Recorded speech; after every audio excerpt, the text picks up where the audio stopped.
My name is Ashley, and this is Let's Talk Dispatch. I do. You're gonna do it. Do it really well. And I believe the world needs more dispatchers. Around in the mud, blood, and plus beer. years that I'm not working 4th of July. 4th of July. Say community policing, right? What about community dispatch? So on this show, with the help of my guests, we will educate, empower, and support the heroes behind the headset. Right. Hello, everybody. Welcome back to another episode here of Let's Talk Dispatch with me, Ashley, the Raspy Dispatcher. Today, well, it's a 2-for-1 special. Thanks to NENA, the 911 Association.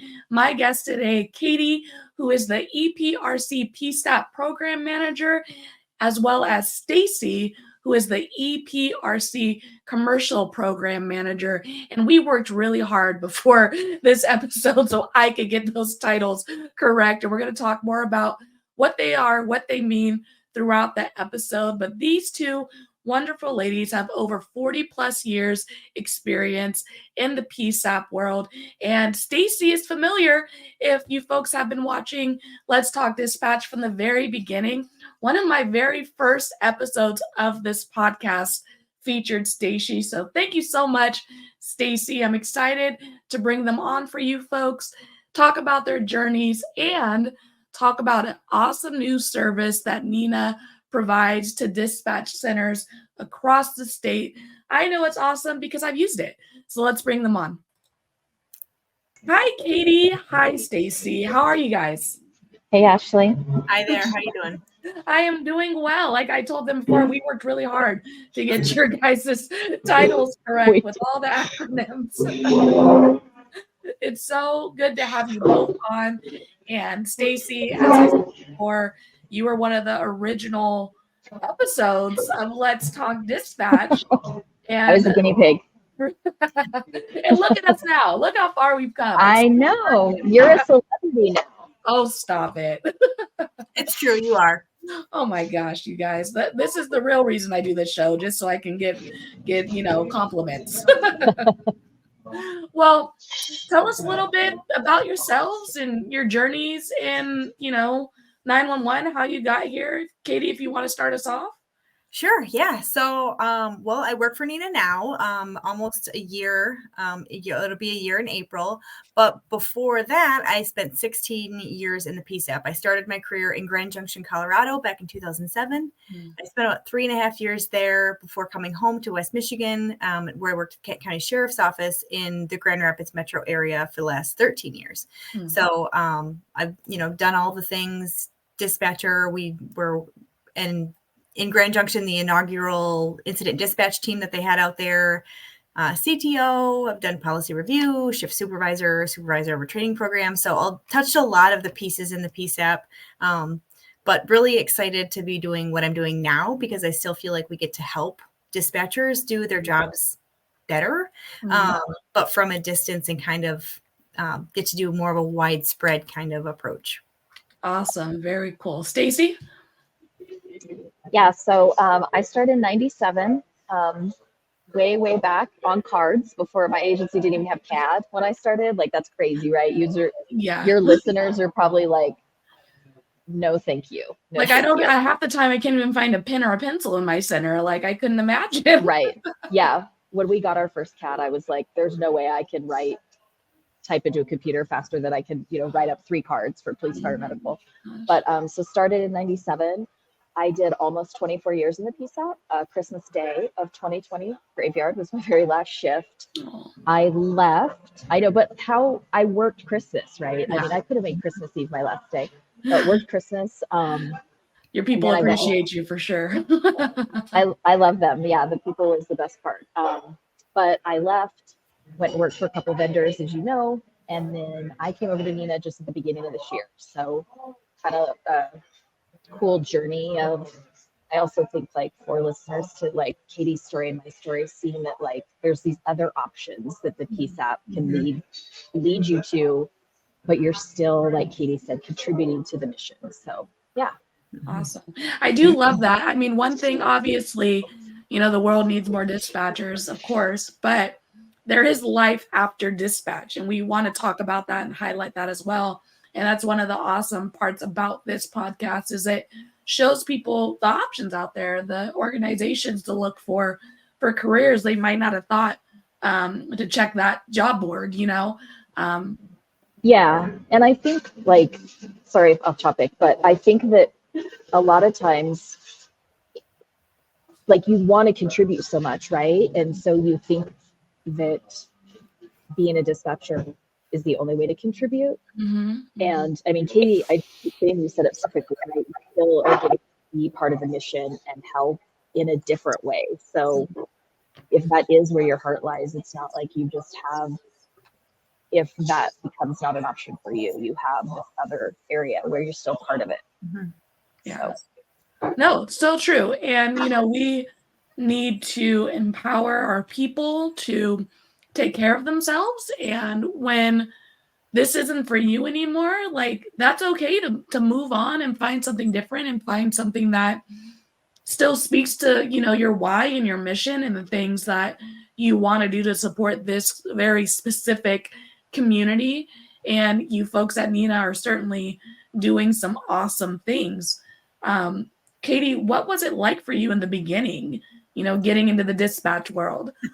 So I was very, very young. And I remember through the hiring process, I'm sure we all had to do this where we did sit-alongs. I remember sitting there like pre-hire thinking I had no idea. Like I had no idea that this stuff really happened. I was 20 years old when I started dispatching, and I feel like of course the hiring process, it takes a long time. It was like 3-4 months. And actually, so I'm, like I had mentioned, I'm from West Michigan and I moved to Western Colorado, and my very first day as an employee was my very first day living in that county. Oh, wow. So talk about coming in and not knowing anything. Like I barely knew how to get to my house. So it was a very steep learning curve. But it was, I just, you know, when you're young, I feel like, I don't know that I could do it now, but I feel like you just absorb information completely different and you could just pick up on things. And I don't know, I guess I never found it to be like, I couldn't do it. Like I never had this thought like, this isn't for me. I just always just did it. And I thought of things differently. And I just always loved it. Like I just always felt like this is something I'm good at and this is something I can do. I mean, not to say that I wasn't stressed out or it wasn't overwhelming. I do remember one of the final days of my police dispatch training, I went home, and I'm sure you guys had the same experience, but I went home and my whole body just ached because I had sat there for 10 hours straight. And then when I knew that I was ready to go in and do it on my own, I just sat down and I just did it, and I was relaxed, and I just answered before my trainer could tell me to answer, and I was like, okay, I can do this. Like I'm ready, you know. But it was, I don't know, it was hard. I mean, it's coming into a dispatch environment, I think we can all agree is a little like intimidating, I think is the right word, because you have so many strong personalities and strong people, and coming in as a newbie, whether you're 20 years old or you're 35 years old, that can be really intimidating. Yeah, no, it really, really is. And one thing that I post about with this job is like, you don't need an education. You don't need to go get a degree to do this job. Right. Most places don't necessarily have an age requirement. It is something most places for the dispatch role can come out of high school and do. And for someone who did it pretty young, I would say 18 to 20 is kind of like it lumped together in life experience, that age group. Sure. I've had a lot of people comment on, you know, my reels and stuff.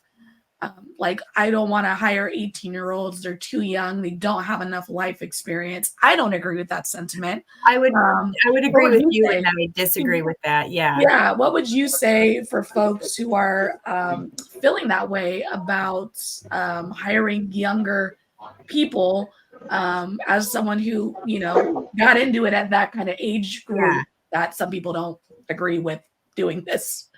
So I think that we don't know what kind of experience people have. We don't know what kind of life experience they bring. I can tell you as a 20-year-old, I came from a background in the childhood that I grew up in that I may have been green to all of the things that happen out in the world all the time, but I was not new to dealing with hardship and dealing with intense situations and dealing with stressful situations that probably most people, sometimes even in their 30s and 40s, may have never faced in their entire life. So like I was built for pressure.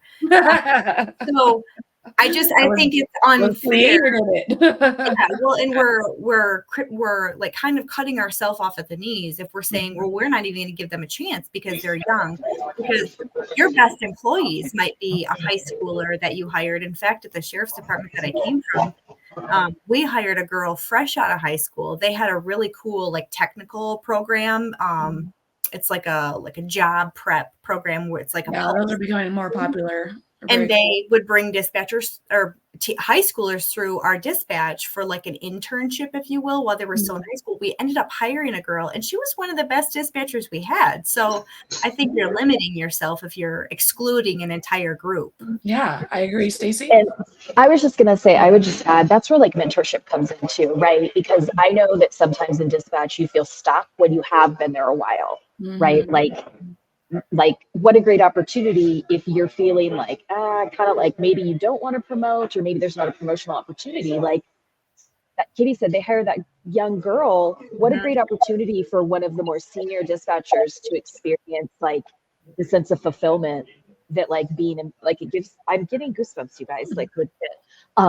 But that being a mentor does, because I think that we talk a lot about mentorship, but we talk a lot about it. It's sometimes we need to put it into practice a bit more than we're just talking about it. And that's so I also think that there's a fresh perspective that younger generations bring that's completely different, and we can't like generalize. Like Katie said, her experience in life just because she was 20 didn't determine, how she viewed things and everything like that. So I just think that there's some missed opportunities if we're not.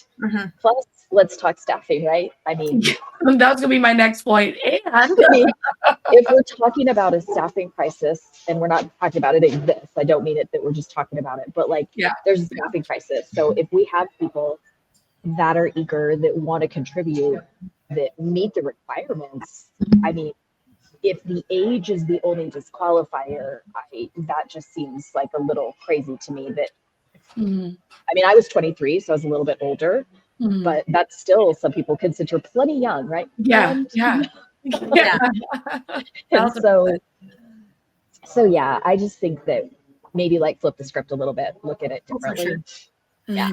To your point, Stacy, about mentorship, we talk about like the toxicity a lot in dispatch environments. Like this is where leadership roles come into play, where if you do have a young person, maybe as a leader, whether you're an official leader or unofficial leader, you bring them up and you encourage the rest of your staff to bring them up.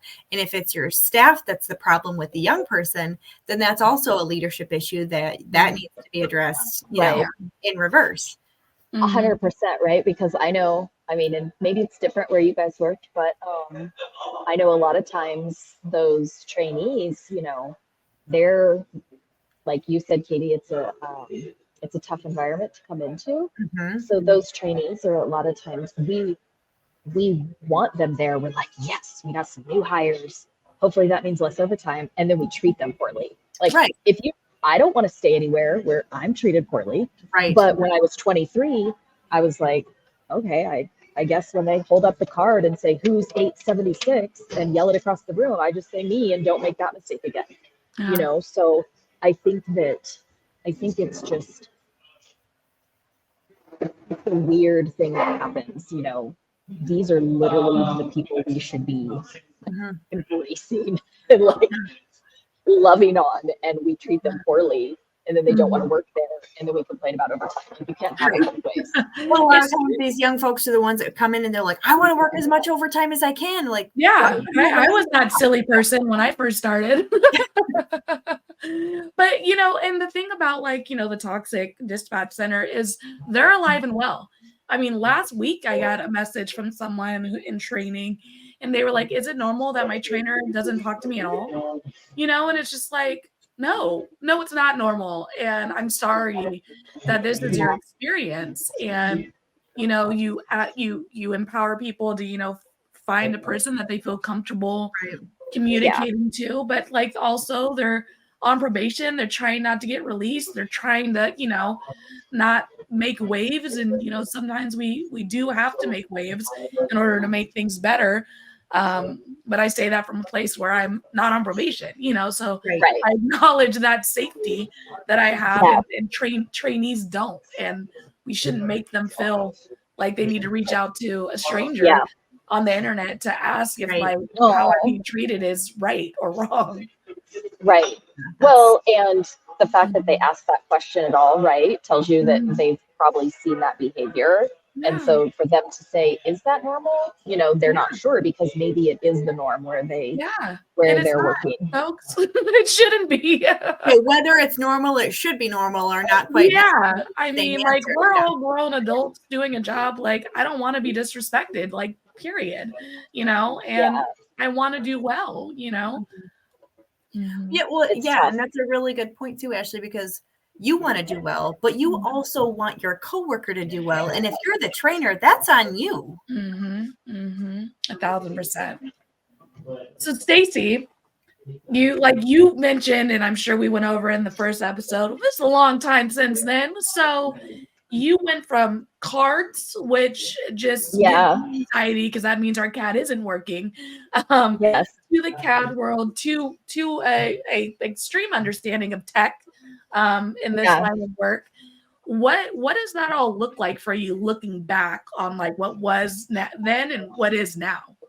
Yeah, so it's crazy, right? Because when you talk about the tech, it's behind for so long, and now it's like every week, right? There's a new vendor or a new product, and I think that just what I've seen, like kind of seen both sides of it, because it definitely gives you a different perspective, is I think the change management is the hardest part of the new technology. I think from the PSAP side and the vendor community, like change management is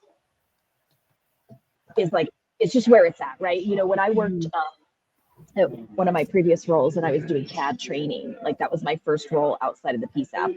Traveled every week, went to PSAPs, did CAD training. Who wants to attend CAD training? Raise your hand. No one, right? So I would go into a room of dispatchers that were like on overtime, had worked graveyard, having to hold over, all that stuff, right? And there may be no perfect way to do it, but it was, and this isn't like, this is just somehow the reality, right? But like we almost have to kind of think of like how we're introducing new material and like, switching it up. I mean, when I had dispatchers in my classes that were on graveyard, I'd be like, okay, listen, like I get it. And that did resonate with them, right? I think like for Katie and I both, when talking to PSAPs, I think it really resonates that we both know what they're dealing with. When we have calls and they're like, oh, sorry, I had to do this. And we're like, no problem. Like you literally could hang up with us right now and we'd understand if you have. Yeah, and, for sure. So I think that, I mean, it's just, there's so much out there. And I think it's hard to figure out what you need and what's the same, like if you already are using a piece of tech and like there's a new solution out there, but it's the same, it's giving you the same results, but also embracing, we hear all the time, and we hear this like when Katie dives into what we offer about the EPRC, is a lot of times, oh, it's a separate sign-on, right? Because I know, and I will just say, like, her and I get it. Like, we've been there signing into 8 different things when you shift change and users, but I always tried to put a different spin on it, but like from sitting in the chair of, I just wanted to have, I mean, if you told me I had to use like 15 tools, I'm not like, yay, 15 tools, but if like, by using 15 instead of 14, if that's going to make a difference on one call, like, isn't that why we're here? Like, that's our job, right? Like, that's our job to that's just kind of how I look at it. Yeah. Every job, I'm sure a construction worker maybe has 15 tools when he'd rather carry 5. Like, I Yeah. don't know. Yeah. So I just think that, yeah, so the tech is crazy. I just, but there's a lot of really cool stuff out there. You know, we're, vendor neutral here at NENA. But I think that there's a lot of cool stuff. And I think that one of the biggest things with tech is becoming not phone calls, right? Like we are seeing more and more devices, texting, all that kind of stuff, which I think is kind of flipping the script. But you think about it, my son, my baby, is 21, and Katie has 2 girls that are younger, and I'm sure, tell me if I'm wrong, Katie, but like their generation, so they're a little bit different generations, right? But I know my son, he just expects to be able to communicate without making a phone call. Like, Oh yeah. we do talk on the phone, but like that, we have to realize that like in 911, like who we're serving is changing. You know what I mean? That generation of, I'm going to grab my phone and report that my car was broken into. Like there's the expectation of the service that 911 provides is changing. So I think we have to embrace that. That's a really good point. I mean, what do you mean I have to call on the phone to order? Like, I'm not doing that. I spend all day on the phone. I don't want to talk to you on the phone to place my order. Just such simple things. Like, that's what my fiance does. That's her, part of her duties in our relationship is if it requires a phone call, she does it for me. Yeah. That's just, you're right. We are definitely moving to a place where we want the online chat. We want the online correspondence, And like, think of what that can do for staffing issues too, right? Like if, I mean, just, I know it's not 911, but I'm sure all of us are, looking at Instagram and sending a text and, maybe like, chatting with somebody on WhatsApp at the same time. Like we're all doing that just in our personal lives. So, and for, I think mobile dispatching, right? I think that's where a lot of that can come into play too. So totally off topic tangent. But. No, we like tangents here at the Raspy Dispatcher. It always sparks something. And Katie, what do you think about all the new tech that's been coming out, since you started when you in your 20s? Well, everything has changed, really. I mean, the CAD system, I didn't start on cards, but I started on CAD. And, the first CAD that I used was, Print Track, which is like a Jurassic version of, modern, the CAD system. And then when I moved, across the country, we were using I think it was like a DOS-based CAD. DOS-based. It was we went backwards in technology, and I was like, I don't understand. And then we had to sit there and we had to refresh constantly. We had to refresh our pending queue to see the new calls. Like it didn't completely refresh. So like technology is completely different and changing. And I think the idea, talking staffing and mobile dispatching, remote dispatching, these ideas of remote dispatchers being able to work from their home, like that's a game changer. Yeah, it scares me. I'm not gonna lie. I think, yes, I think maybe before I had become a remote worker, it probably would have scared me too. But I can tell you that I am 200 times more productive at home than I ever was in the dispatch center. Yeah, no, I hear you. So, I love the idea of remote like the idea of it.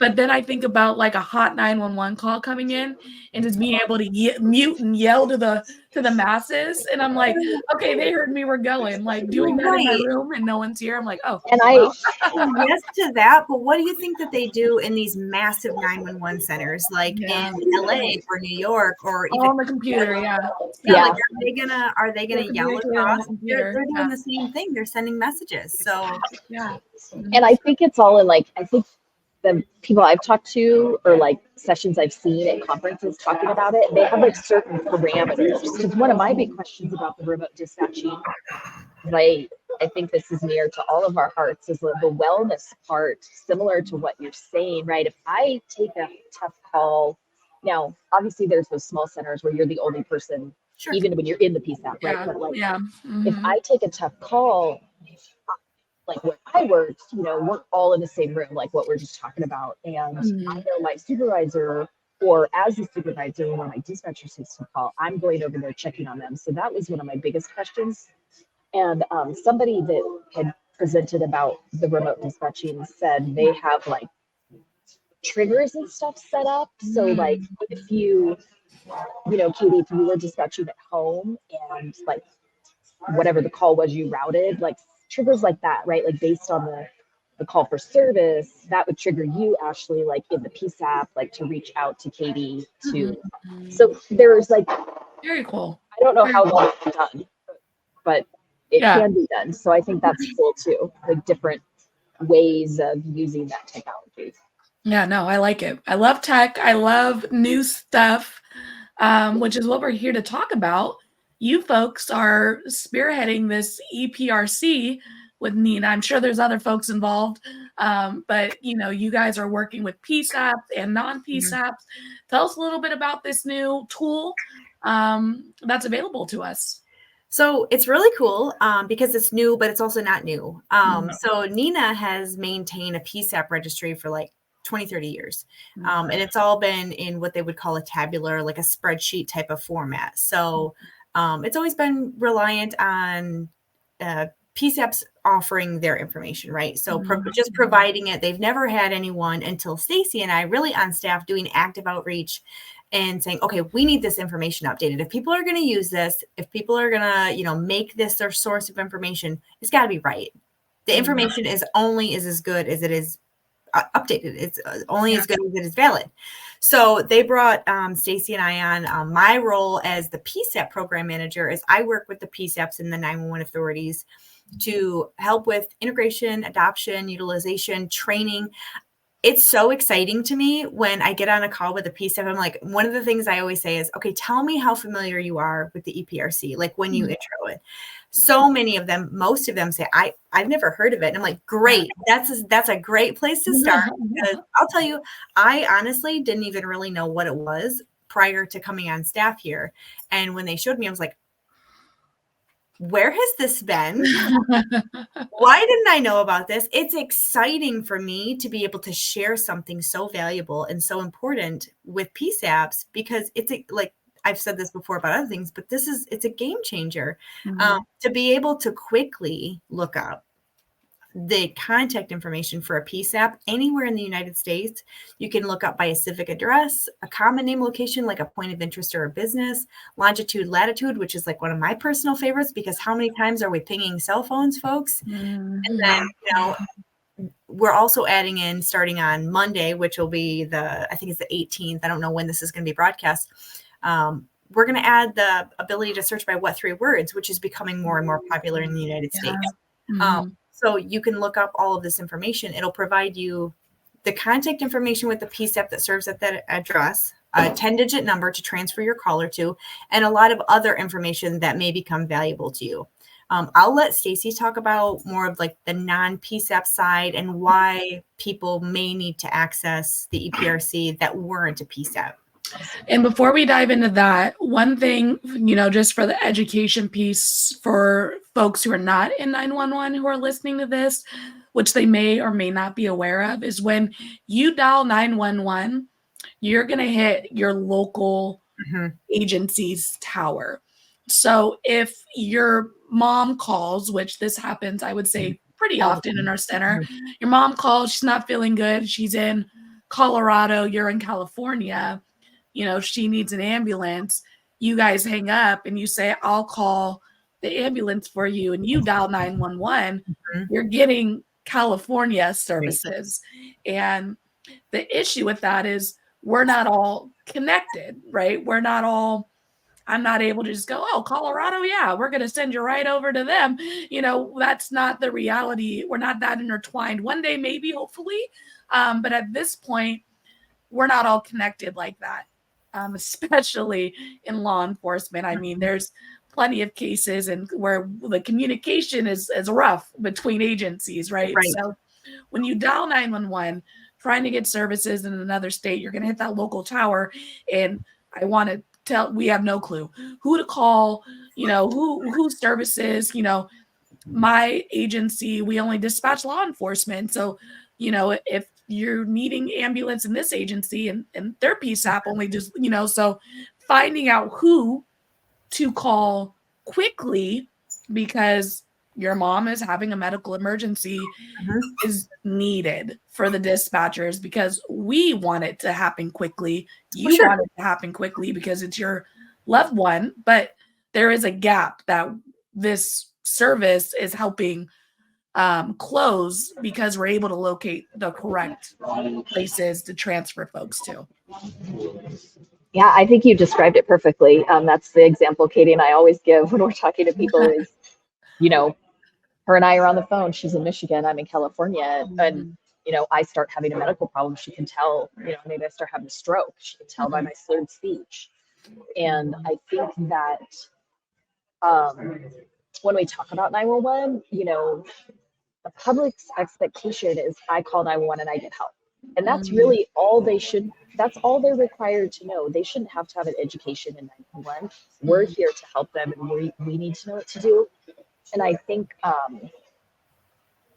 so to date myself, right? I mean, I already said I started in 97, but we used to look up that crazy, we'd have to search by ORIs and all that stuff in this really convoluted system and search by city and state. When you get 10 ORIs, you got to pick the one, and then it was an outdated number. And then once we got could have the internet and dispatch, then you Google it, right? I mean, that's what we did. Yeah. Let me Google that for you for sure. Yeah. And I mean, that was the easiest way. So I think it's so valuable. I remember learning about the EPRC when I was in the PSAP, and I was like, wait. And I think back then your manager, I think we've changed it, Katie, and I don't know because this is long before you and I. Back then, I asked my manager if we could, if we could get it. I think you had to go through, and every PSAP is different. That could have just been my PSAP policy that we weren't allowed to get our own sign-ons. We had to get management approval. But I just think it's so amazing. I mean, right? That's why I wanted to come be a part of it. Just I'm speechless, which is rare because it's just that cool.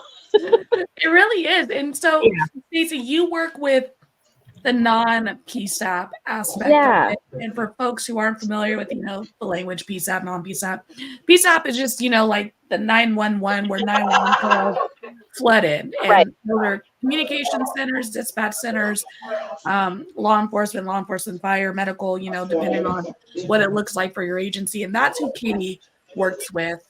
And then on the other side, you have non-PSAPs, people who are not answering 911 calls per se, but are still providing resources and services. Tell us a little bit about that, Stacy. Sure. So our non-PSAP customers, clients are the people that have a need to reach out to 911, but like you said, aren't a PSAP.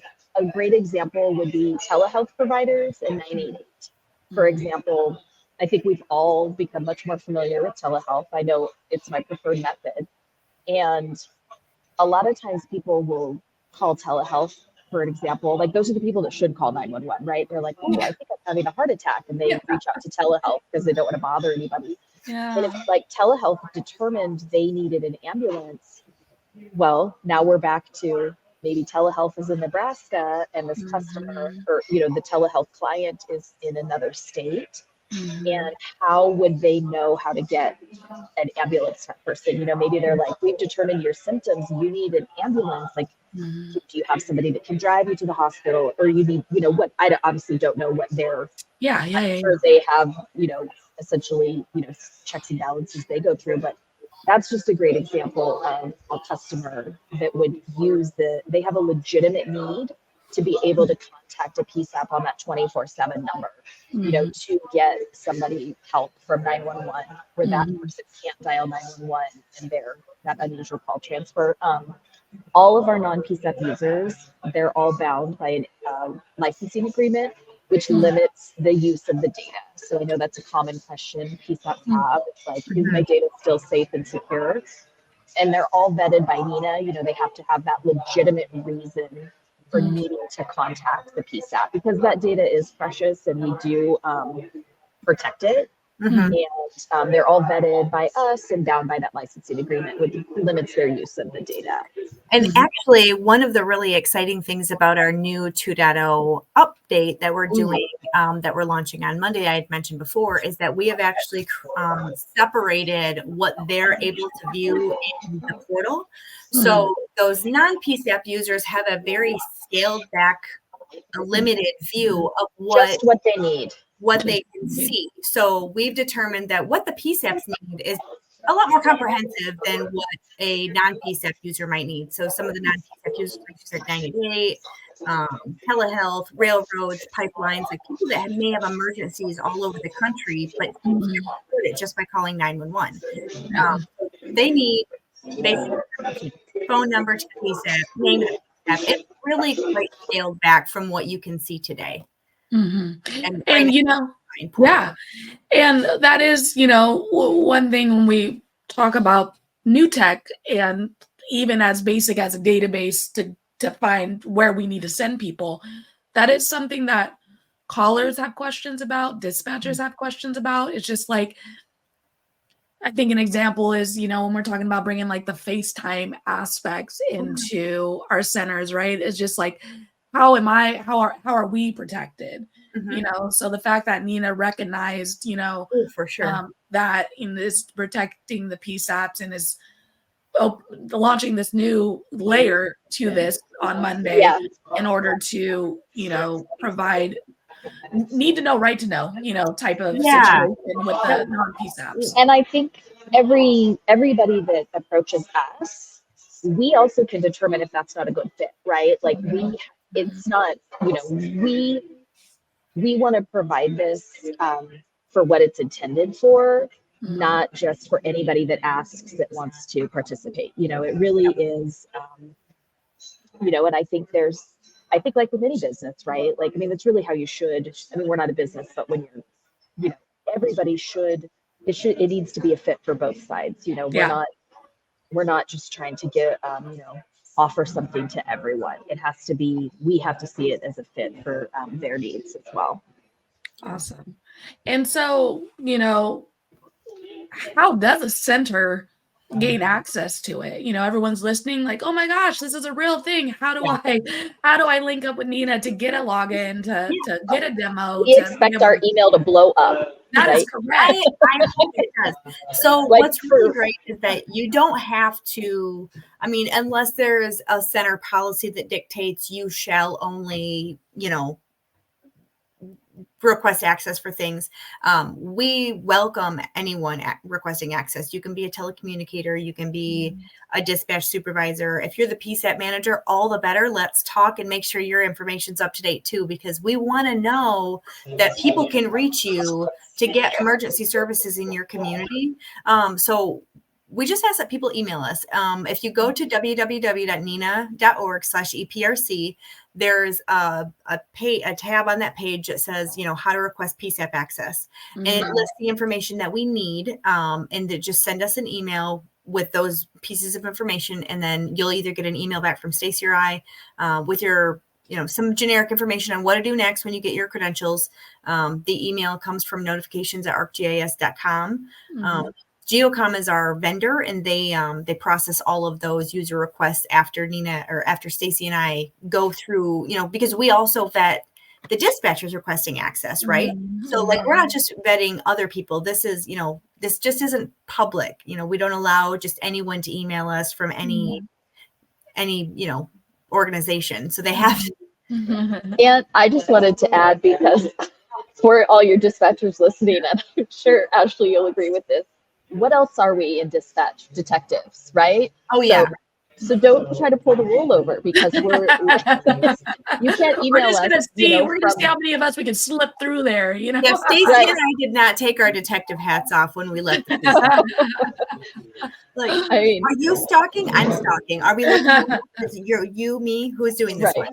Yeah. But I say that in jest, but also just, I mean, that's how committed we are to making sure that the people that reach out, you know, like if there's any, you know, and sometimes we might have to say, because there are some centers that don't have like a center domain for their Like an organization email. Yeah, in some states we've seen. So like in those instances, it might just take that extra step of us reaching out to verify that is, that I didn't just say, oh, can I get, stacymiller@gmail.com. Can I get a sign off? I'm from, Ashley's PSAP when I'm not. So Yeah. But we have those detective hats on. Awesome. So good. So they head to nena.org/EPRC. They fill out the information. You guys vet them, and then they get an email back with their logins and things of that nature. If a PSAP is wanting to kind of do like a training or a session for their entire center, so everyone's familiar with all the tools that are inside this system, is that something you guys provide as well? Yes. So we'll do a virtual demo if they have we had block trainings, twice a year at the PSAP I came from.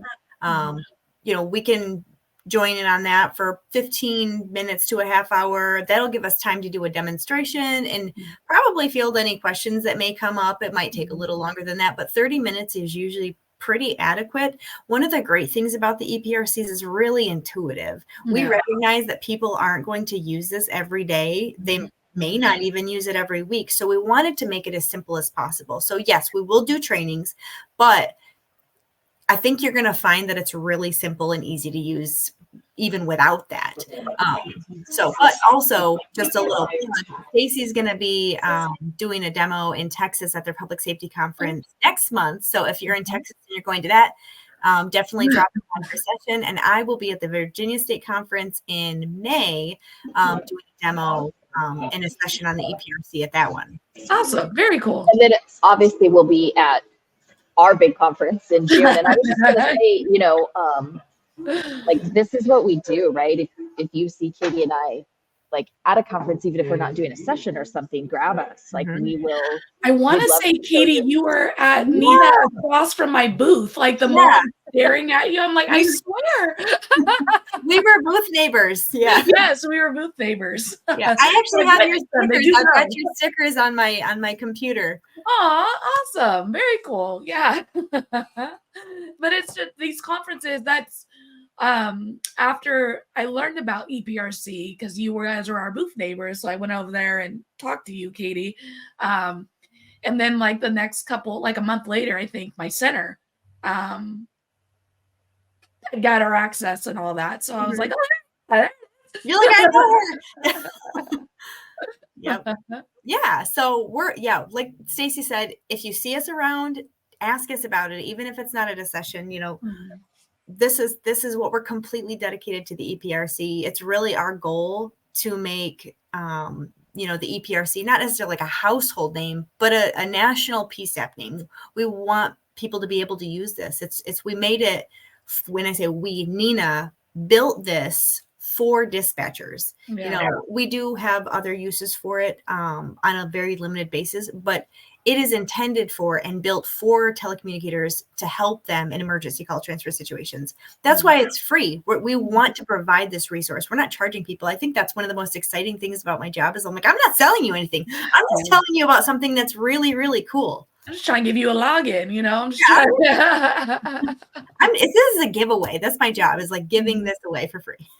And what's amazing about that, and I don't think we highlight enough, is that things like this that are created with the dispatcher, for the dispatcher, with knowledge of what we deal with, is more rare, which shouldn't be so rare, but is, it is because there is a lack of knowledge and understanding to the masses.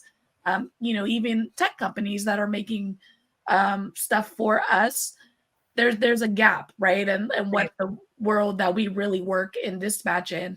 So there's a gap in the tech, there's a gap in the access of how useful this stuff is really when you put it into the center.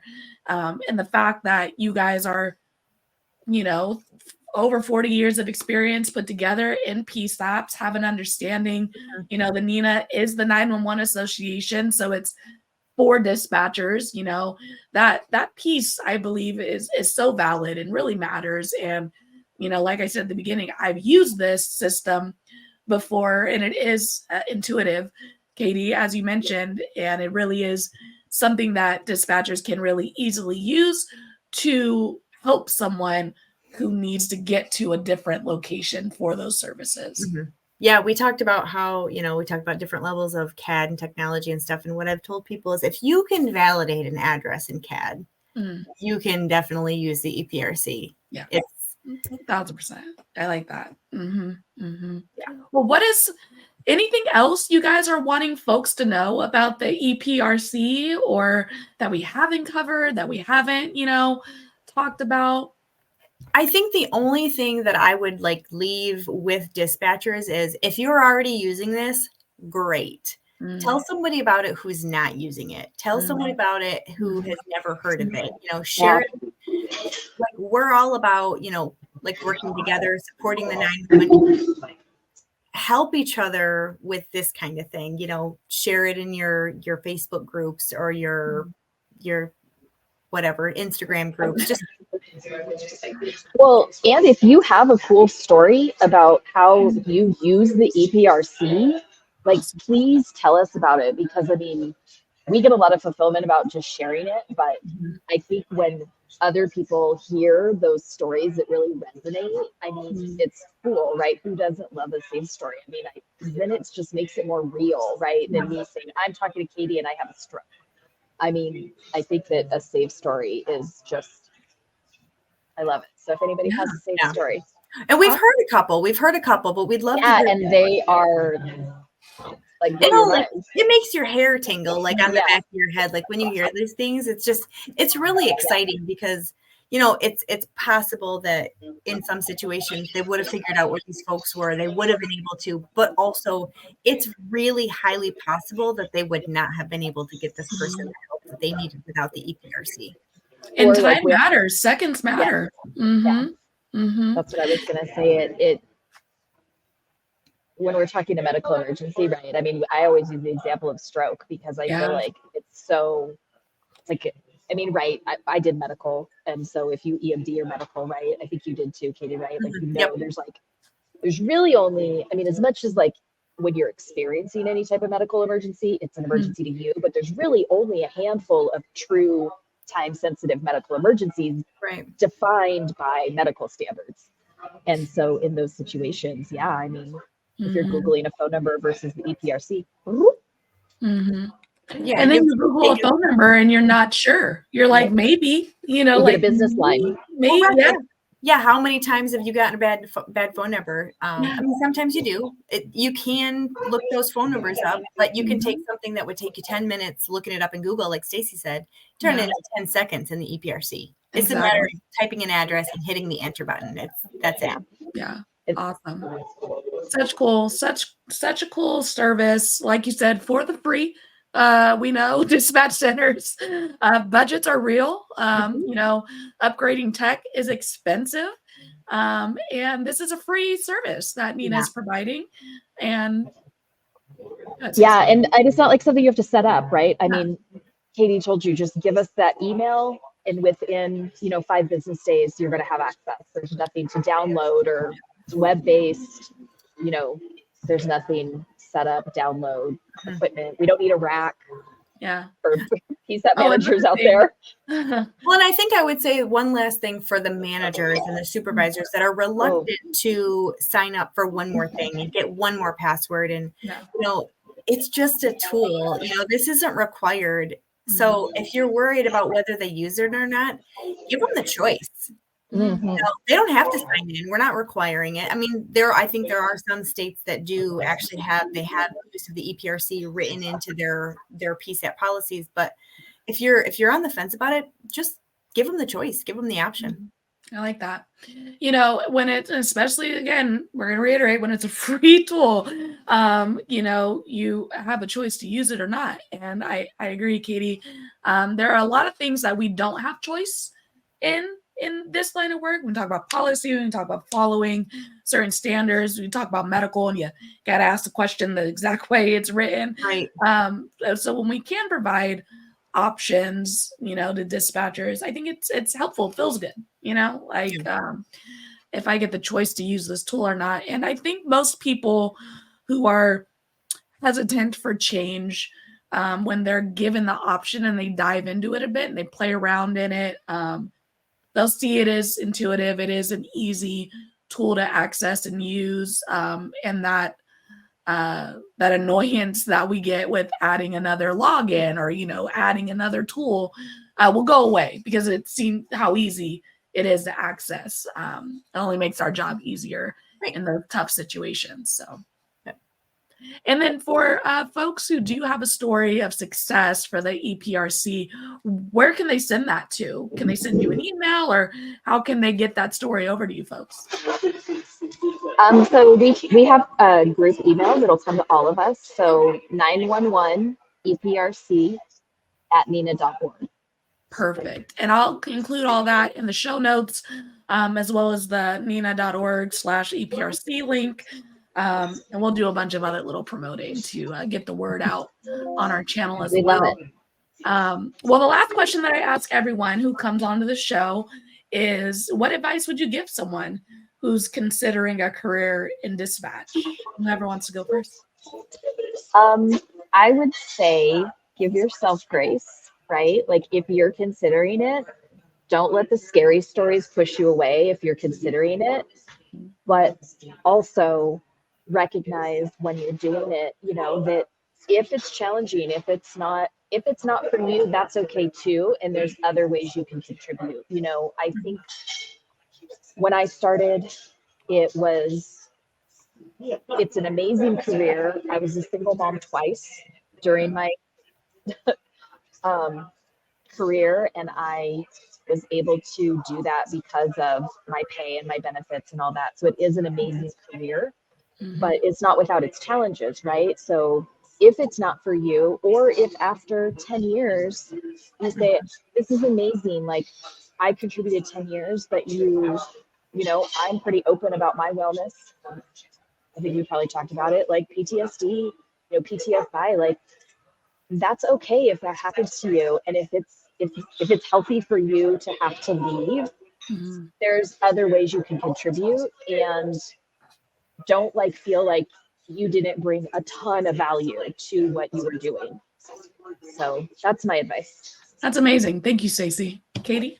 Yeah, I think I would have a similar, Stacy and I have actually talked about this a lot.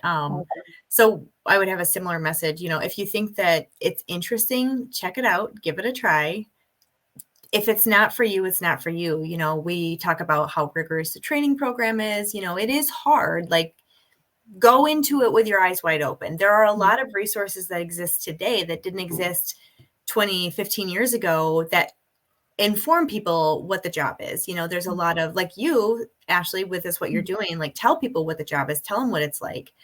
Check those things out, really go in with your eyes wide open, but also it's okay if it's not for you. And if you get in there and you decide you want to give it 2 years or 3 years or 5 years, like that's okay if you want to leave. Because like Stacy said, it's still value added. You've still saved lives, and you've still contributed to the 911 community in a big way. The 25 years or the lifers, like that's not for everybody. And I think that that's talked about enough. I agree. Stacy, did you have any more? Oh, just 100%. I think Katie just hit the nail on the head there. It's not talked about enough. I think that wellness, we do talk about it a lot more. Like we didn't talk about wellness when I started, probably not even when you started, Katie, right? And it wasn't talked about as much. A little, but not as much, no.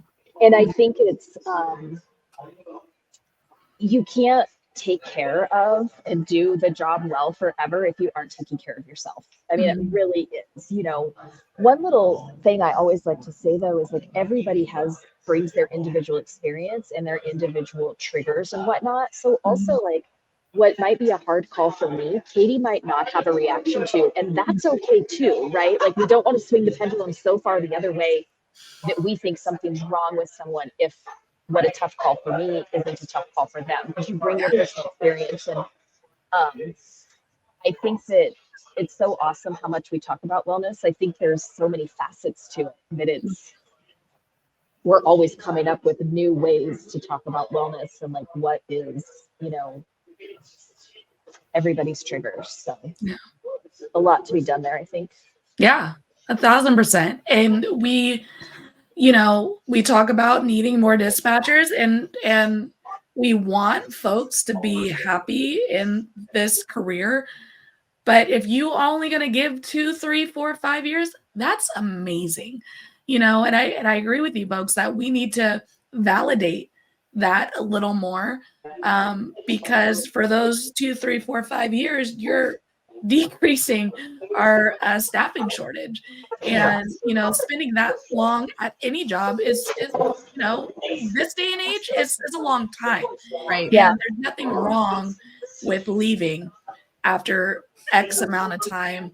Like, we do need to normalize that. We need to talk about that. When this is no longer for you, when you can no longer do this thing, bow out, and we appreciate your time with us. That's my personal perspective. Absolutely. Well, awesome, ladies. I so appreciate you guys coming onto the show, sharing this awesome tool with dispatchers. Again, free. So definitely check out nena.org/EPRC. I'm going to throw all that information in the description of the video, so don't feel like you need to write it down. And of course, Katie, Stacy, thank you both so much. Thank you for Thank having you us. so much. Awesome. I'll be right back with you guys. All right, take care. Oh, taking 3 people out. You gotta push all these buttons. Thank you, Stacy, Katie, so much for coming onto the show, talking about this awesome resource that NENA is providing to dispatch centers. It is definitely a tool that is free, that is accessible. I've used it, and it is very helpful when someone is trying to get help for someone who is not in your general area, especially out of state. So again, check out nena.org/EPRC, free resource. Shoot them an email and they'll be able to get you a login after they do their detective work, of course. As always, thank you all so much for tuning in. Check out the raspydispatcher.com for all of our resources, all of our merch. If you're interested in coming onto the show, you can pick a date and time that works for you there. Until next time, everybody, stay raspy. Thank you for listening to Let's Talk Dispatch podcast. Don't forget to hit that subscribe button. You can find us wherever you listen to podcasts, including Apple Podcasts and Spotify. If you're interested in becoming a guest on the show, or maybe even submitting your own story, you can do all that and more at theraspydispatcher.com. Until